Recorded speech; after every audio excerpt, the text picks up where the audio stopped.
Railway Koduru Janasena MLA అరవ Sridhar సంచలనమైన comments చేశారు. ఇటు viral video పైన స్పందించారు జనసేన ఎమ్మెల్యే. నాపై వీడియోలతో దుష్ప్రచారం చేసే ప్రయత్నం చేస్తున్నారు అంటూ చెప్పుకొచ్చారు. 6 నెలలుగా నన్ను వేధిస్తున్నారు అంటూ ఆయన చెప్పుకొస్తున్నారు.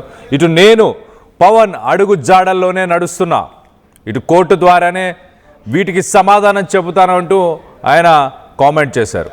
నా పైన చేసిన కుట్రదారులను వదిలేదే లేదు, అలాగే తనను వాడుకొని మోసం చేశారని శ్రీధర్పై యువతి ఆరోపించింది.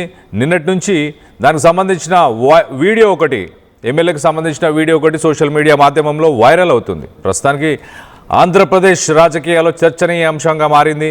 ఇటు ఎమ్మెల్యే అరవ శ్రీధర్కి సంబంధించిన ఆ వైరల్ వీడియో, అది ఆర్టిఫిషియల్ ఇంటెలిజెన్స్ ద్వారా క్రియేట్ చేసిన వీడియో అంటూ ఆయన చెప్పుకొచ్చే ప్రయత్నం చేస్తున్నాడు. ఇటు వైఎస్ఆర్సీపీ సోషల్ మీడియా వింగ్ ప్రస్తుతానికి దాన్ని సోషల్ మీడియాలో సర్క్యులేట్ చేస్తుంది. ఆ మహిళ మనకు తెలుసు, ఇటు 1.5 సంవత్సరం నుంచి తనను వేధిస్తున్నాడు, అలాగే తనను పెళ్లి చేసుకుంటానంటూ వాగ్దానం కూడా చేశాడు, తనని లోపరుచుకున్నాడు, వాడుకున్నాడు. తనకు గర్భం వచ్చిన తర్వాత కూడా తన గర్భాన్ని కూడా తీయించే ప్రయత్నం చేశాడు. తన కుమారుణ్ణి, 3 సంవత్సరాల కుమారుడు ఉన్నాడు, ఆ కుమారుణ్ణి కూడా బెదిరిస్తున్నాడు, ఇద్దరిని కలిపి బెదిరిస్తున్నాడు అంటూ మొత్తానికైతే మహిళ చెప్పుకొచ్చింది. దీనికి సంబంధించి ప్రస్తుతానికి ఇటు ఎమ్మెల్యే స్పందించాడు. ఒకసారి ఎమ్మెల్యే ఏమంటున్నాడు అనేది తన మాటల్లో వినే ప్రయత్నం చేద్దాం. నా మీద తప్పుడు ప్రచారం, అదేవిధంగా తప్పుడు ఫేక్ డీప్ వీడియోలు ప్రచారం చేస్తున్నారు. దానికి నేను సూటిగా వాళ్ళనే క్వశ్చన్ అడుగుతున్నాను. నేను 2021 నుంచి సర్పంచ్గా 3 years కంటిన్యూగా సర్పంచ్గా పనిచేశాను. సర్పంచ్గా పనిచేసేటప్పుడు నా విలేజ్లో కావచ్చు, లేకపోతే పక్క పంచాయతీలు కావచ్చు, మండలంలో కావచ్చు, ఏ రోజైనా శ్రీధర్ ఇలాంటి తప్పులు చేస్తాడు, శ్రీధర్ పలానా తప్పులు చేస్తాడు, తప్పుడు వ్యక్తి అని నిరూపించండి. ఉప ముఖ్యమంత్రి కళ్యాణ్ సార్ దగ్గర ఆయన అడుగుజాల్లో నడుస్తూ ఆయన పనితీరుపై దృష్టి పెట్టి ఆయన ఎట్లయితే ప్రజలకు సేవ చేస్తున్నాడో అంతటికన్నా కొంచెం ఆయన దాంట్లో 1% ప్రజలకు సేవ చేస్తూ నా రైల్వే కోడ్ నియోజకవర్గంలో నేను పని చేస్తుంటే నాపైనే ఈ విధంగా దుష్ప్రచారం స్టార్ట్ చేయడం జరిగింది. ఈ 1.5 year నుంచి నేను చేసా అంటున్నారు కదా, నేను లాస్ట్ 6 months నుంచి నన్ను ఇట్లే హరాస్మెంట్ చేస్తూ ఉంటే మా అమ్మ పోయి పోలీస్ కంప్లైంట్ కూడా ఇచ్చింది. కావున దానికి కూడా మళ్ళీ కూడా నేను దీని వెనక ఎవరున్నారు, ఎవరైతే ఈ వాంటెడ్గా చేస్తున్నారో కూడా నేను చట్టపరంగా కోర్టు నుంచే ఎట్లయితే దానికి తగిన చర్యలు తీసుకోవాలో అదేవిధంగా చర్యలు తీసుకొని తనకు సంబంధించి కొంతమంది దుష్ప్రచారం చేస్తున్నారు. ఒక డీప్ ఫేక్ వీడియో అంటే ఒక ఆర్టిఫిషియల్ ఇంటెలిజెన్స్ ద్వారా క్రియేట్ చేసిన ఒక వీడియోని వైరల్ చేస్తున్నారు. నేను పవన్ కళ్యాణ్ అడుగు జాడల్లోనే నడుస్తాను అంటూ ఆయన చెప్పుకొచ్చే ప్రయత్నం చేశాడు. సో దీనికి సంబంధించి మరింత అప్డేట్ తీసుకునే ప్రయత్నం చేద్దాం. మా ప్రతినిధి కిషోర్ ఉన్నారు, కిషోర్తో మాట్లాడి తెలుసుకునే ప్రయత్నం చేద్దాం. కిషోర్, చెప్పండి, అసలు ఈ వీడియో ప్రస్తుతానికి సోషల్ మీడియా వైరల్ అవుతుంది, ఒక పక్కన చర్చనీయ అంశంగా మారింది. దీనికి సంబంధించి ఇటు జనసేన పార్టీ నుంచి ఎవరైనా స్పందించారా? దీనిపైన ఏమైనా కేసులు ఏమైనా నమోదయ్యాయా?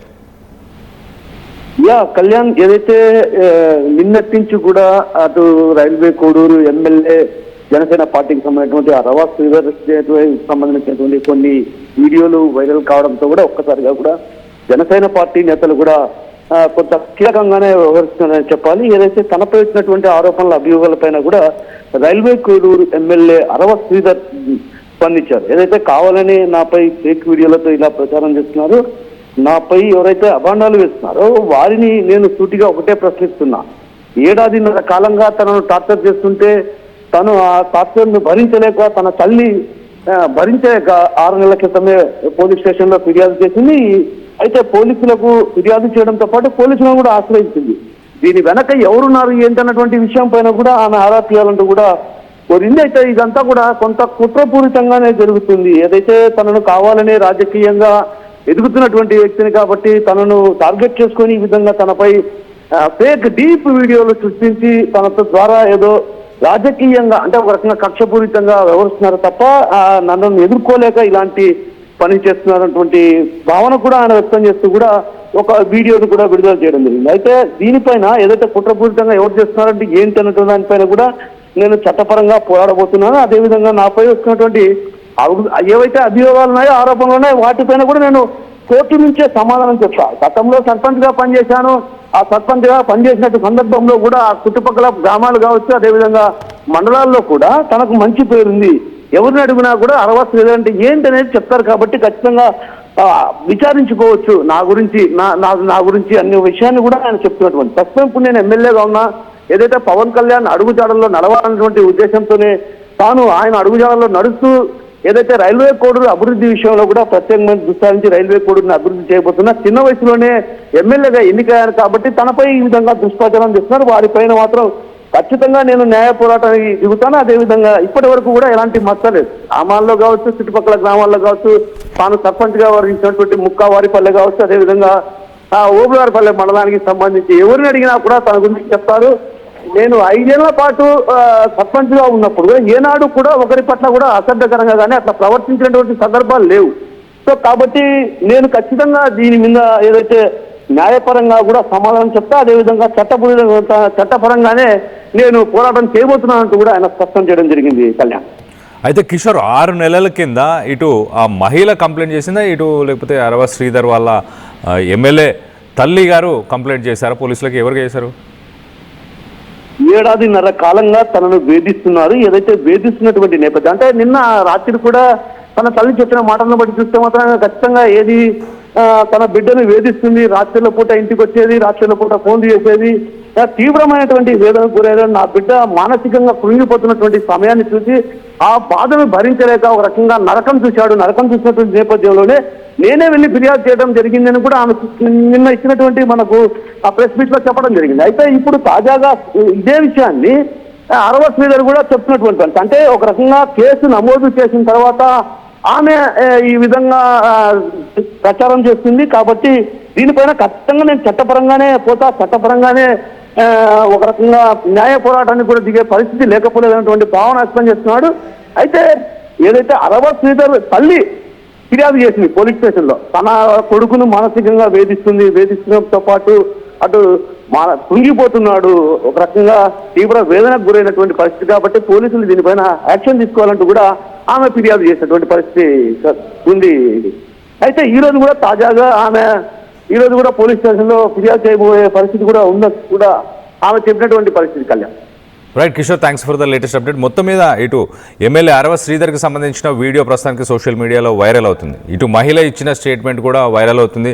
ఇటు అరవ శ్రీధర్ ఫ్యామిలీ మెంబర్స్, ఇటు తన తల్లి ప్రమీల ఒక 6 నెలల కిందే నేను పోలీసులను ఆశ్రయించాను, కంప్లైంట్ చేశాను, ఈ మహిళ ఇంటికి రావడం రాత్రిపూట, ఈ మహిళ నా కొడుకుని వేధిస్తుంది కొంత అంటూ ఇటు ఎమ్మెల్యే తల్లి కూడా కంప్లైంట్ చేయడం జరిగిందంటూ చెప్పుకొస్తున్నారు. సో మొత్తం మీద దీన్ని నేను లీగల్గానే ఎదుర్కొంటాను, ఇటు పవన్ కళ్యాణ్ అడుగు జాడల్లోనే నేను నడుస్తున్నాను అంటూ ఇటు ఎమ్మెల్యే అరవ శ్రీధర్ అయితే చెప్పుకొస్తున్నాడు. ఆ మహిళ మాత్రం తనని 1.5 సంవత్సరాల నుంచి తనని వేధిస్తున్నాడు. ఫేస్బుక్లో తనని పరిచయం చేసుకొని, ఫేస్బుక్ ద్వారా తనని పరిచయం చేసుకొని దాదాపు 1.5 సంవత్సరం తనని లోబర్చుకున్నాడు అంటూ తను చెప్పుకొచ్చే ప్రయత్నం చేసింది. అలాగే తనకు ఒక 3 సంవత్సరాల కొడుకు కూడా ఉన్నాడు. మొత్తానికైతే తన కొడుకుని ఏదైనా చేస్తానంటూ గతంలో కూడా బెదిరించాడు. తనని పెళ్లి చేసుకుంటానంటూ వాగ్దానం చేసి తనని మోసం చేశాడంటూ మహిళ చెప్పుకొచ్చింది. ఒకసారి ఆ మహిళ ఏం మాట్లాడింది ఒకసారి మనం తన మాటల్లోనే ఒకసారి వినే ప్రయత్నం చేద్దాం. వీడియోలో ఉన్న ఆ మహిళను నేను రైల్వే కోడూరులో గవర్నమెంట్ జాబ్ చేస్తూ ఉంటాను. గత సంవత్సరంన్నర ముందు జూన్ 14, 2024లో రైల్వే కోడూరు ఎమ్మెల్యే అయిన అరవ శ్రీధర్ గారికి నేను కంగ్రాచ్యులేషన్స్ చెప్దామని చెప్పేసి ఫేస్బుక్ ద్వారా మెసేజ్ చేయడం జరిగింది.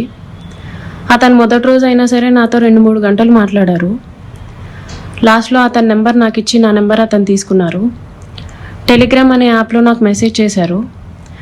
నా గురించి అంతా తెలుసుకుంటూ వచ్చారు. అంటే నువ్వేం చేస్తూ ఉంటావు, ఎక్కడ ఉంటావు, నీకు పెళ్ళయిందా, నీ భర్త ఏం చేస్తాడు, పిల్లలు ఉన్నారా, ఇదంతా తెలుసుకుంటూ వచ్చారు. నా భర్త నాకు దూరంగా ఉంటున్నాడా అనేసి తెలుసుకున్నారు. నేను నా బాబుతో ఉంటాననేసి నేను చెప్పాను. అలా అనుకోవద్దు, నువ్వేం ఒంటరివి కాదు, నీకు నేనున్నాను, ఎటువంటి సిచ్యువేషన్ అయినా సరే నేను నీకు ఉంటాను అని చెప్పేసి నెక్స్ట్ డే నుంచే నాకు అటువంటి ప్రామిసులు చేయడం జరిగింది, అటువంటి భరోసాలు ఇవ్వటం జరిగింది ఆయన నుంచి. సరే అని చెప్పేసి నేను నార్మల్గానే మాట్లాడుతూ వచ్చాను. ఒక 2 రోజుల తర్వాత ఆయన నా స్టార్ట్ చేశారు. వీడియో కాల్స్ చేయని చెప్పేసి బలవంతం చేయడం స్టార్ట్ చేశారు. ఇదంతా కరెక్ట్ కాదండి అనేసి నేను అన్నప్పుడు అతను చాలా ఫాస్ట్గా టర్న్ అయిపోయి సీరియస్ అయిపోయి నన్ను బెదిరించడం జరిగింది. ఇది నా కోడూరు, నా నియోజకవర్గం, నువ్వు ఒక చిన్న ఎంప్లాయీవి, నీకు ట్రాన్స్ఫర్ చేయాలన్నా సరే నేనే దిక్కు, నీ మీద ఎంక్వైరీలు వేయిస్తాను, నీ కొడుకు నువ్వు ఒక్కరే ఉంటారు, జాగ్రత్త మరి చూసుకో అని చెప్పేసి బెదిరించడం జరిగింది. అయినా కూడా నేను పంపలేదు. కానీ దాని తర్వాత నుంచి కలుద్దామని చెప్పేసి నన్ను చాలా టార్చర్ చేయడం జరిగింది. కలుస్తావా లేదా అని చెప్పేసి బెదిరించడం జరిగింది.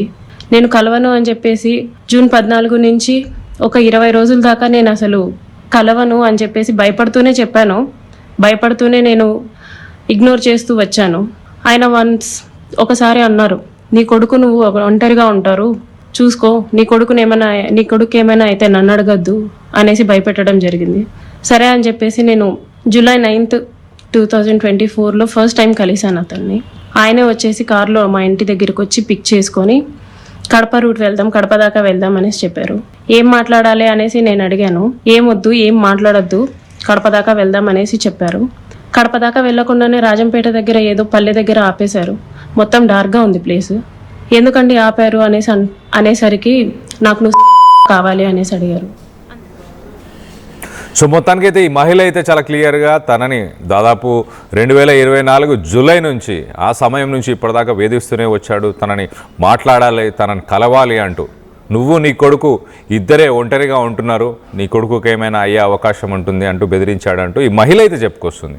ఇటు ఎమ్మెల్యే అరవ శ్రీధర్ తల్లి ప్రమిళ, తను కూడా ఒక 6 నెలల కింద పోలీసులను ఆశ్రయించిందంటూ తను చెప్పుకొచ్చింది. ఒకసారి తన మాట, ఇటు తన తల్లి మాటలు, ఎమ్మెల్యే అరవ శ్రీధర్ తల్లి ప్రమీల మాటలు ఒకసారి వినే ప్రయత్నం చేద్దాం. నమస్కారం అందరికి. మాది ముప్పవారిపల్లి. మా ఇంటి ఆయన వీఆర్ఓగా చేస్తున్నాడు. నాకు బిడ్డలు లేదు. నేను దేవుడు కొండకు పోయి వరపడితే నాకు బిడ్డ, ఒక కొడుకు ఒక కూతురు. ఆ బిడ్డను మేమంతా అల్లరముద్దుగా సాక్కున్నాము. సాక్కున్న తర్వాత ఆ బాబు సాఫ్ట్వేర్ గా జాబ్ చేస్తున్నాడు. అది చేసిన తర్వాత ఇంటికి వచ్చిన తర్వాత మాకు ఇట్లా ముఖవారిపల్లి ఈ మాదిరిగా వాళ్ళు మాకు పరిచయం అయినారు. పరిచయం అయిన తర్వాత నా బిడ్డను తీసుకుని వాళ్ళు ఈ మాదిరిగా సర్పంచ్గా చేసినారు. సర్పంచ్గా చేసిన తర్వాత మళ్ళా ఎమ్మెల్యేగా కూడా వాళ్ళే చేసినారు. నా బిడ్డ అమాయకుడు, నా బిడ్డకి ఏమి తెలీదు. మా ఇంటికి క్యాస్ట్ ఒకటే కదా అని చెప్పేసి మా ఇంటికి తరుస్తూ వస్తా ఉండింది. సాయం కోసం వస్తా ఉండింది. ఏదో లేవు వచ్చిందని చెప్పి మేము సాయం చేసినాము. చేసిన దానికి నైట్ పూట కూడా వచ్చి రోజు టార్చర్ పెడతా ఉండింది. నా బిడ్డకి ఏం తెలీదు. నా బిడ్డ అంత అమాయకుడు ఇంకొకడు ఉండడు. అంత బుద్ధిమంతుడు నా బిడ్డను గబ్బం పట్టించి నాశనం చేసింది నా బిడ్డను. అంత ఉత్తముడు ఇంగ్లేడు. వాళ్ళ దగ్గరికి మమ్మల్ని వాళ్ళ దగ్గరికి తీసుకుపోయి మమ్మల్ని బిడ్డను ఉత్తముడుగా చేసినారు. చేసిన దానికల్లా ఇది ఎట్లా బయట పెట్టాలా, ఇది ఎట్లా చేయాలని చెప్పేసి ఈ మాదిరి మమ్మల్ని నా బిడ్డను టార్చర్ పెట్టి, టార్చర్ లోపల ఈ నైట్ పూట కూడా మా ఇంటికి వస్తా ఉండింది. వచ్చి గుడ్ల దగ్గర ఉండి ఎక్కడంటే అక్కడికి పోయేది, నా బిడ్డను రమ్మని చెప్పేది, మాకు ఫోన్ చేసేది. 1 గంటకు 2 గంటలకు 3 గంటలకు ఫోన్ చేసేది. మమ్మల్ని ఎట్టంటే అటు టార్చర్ పెడతా ఉండింది.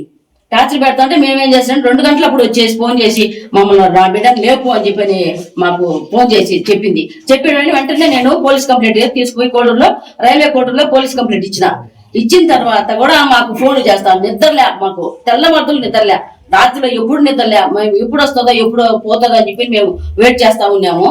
ఆ పాప కావాలని మమ్మల్ని మా టార్చర్ పెట్టి వాళ్ళని ఎట్ట బయటకు తీయాలా, వీడికి ఎంత మంచి పేరు ఉండాలి, ఈ మంచి పేరుని ఎట్ట తీసి బయట పెట్టాలా, వాళ్ళని ఎట్ట బయట పెట్టాలా అనే రకంతో మమ్మల్ని ఈ మాదిరిగా టార్చర్ పెట్టింది.